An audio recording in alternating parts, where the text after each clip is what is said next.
మిత్రులారా, ఒక కేసులోని విషయం ఏంటి అంటే, భార్య పేరు మీద ఆస్తి వాళ్ళ తల్లిదండ్రుల వద్ద నుంచి ఆమెకు వచ్చింది. అయితే భర్త ఏం చేస్తున్నాడంటే, ఈ ఆస్తి అమ్ముతానని చెప్పి భార్య తరపున ఇతనే ఎలాంటి ఏజీపీలు తీసుకోకుండా మరొక వ్యక్తికి అగ్రిమెంట్ ఆఫ్ సేల్ చేసి వాళ్ళ దగ్గర నుంచి అడ్వాన్స్ తీసుకున్నాడు. ఆ తర్వాత రిజిస్ట్రేషన్ చేయమని పిలిస్తే మా భార్య రావటం లేదు, మా భార్యకి ఇష్టం లేదు, మా భార్య అమ్మనంటుంది, ఇలా అడ్వాన్స్ తీసుకున్న తర్వాత మాట మార్చినాడు. సో మిత్రులారా, సాధారణంగా మన దేశంలో రిజిస్ట్రేషన్ యాక్ట్ అనే చట్టం ఉంది.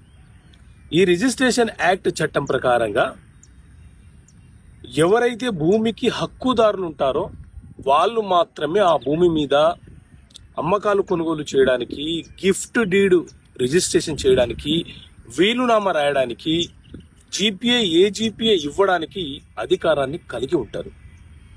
అంతే తప్ప భూమి మీద ఒక వ్యక్తి హక్కును కలిగి ఉండి ఆ వ్యక్తి యొక్క బంధువులు ఎవరైనా, భర్త కావచ్చు, లేకపోతే తల్లిదండ్రులు కావచ్చు, అన్నదమ్ములు కావచ్చు, పిల్లలు కావచ్చు, ఇలా ఎవరైనా సరే వేరే వ్యక్తులు ఆ భూమికి సంబంధించి వాళ్ళ తరపున నేను అమ్ముతానంటే అది చెల్లుబాటు కాదు.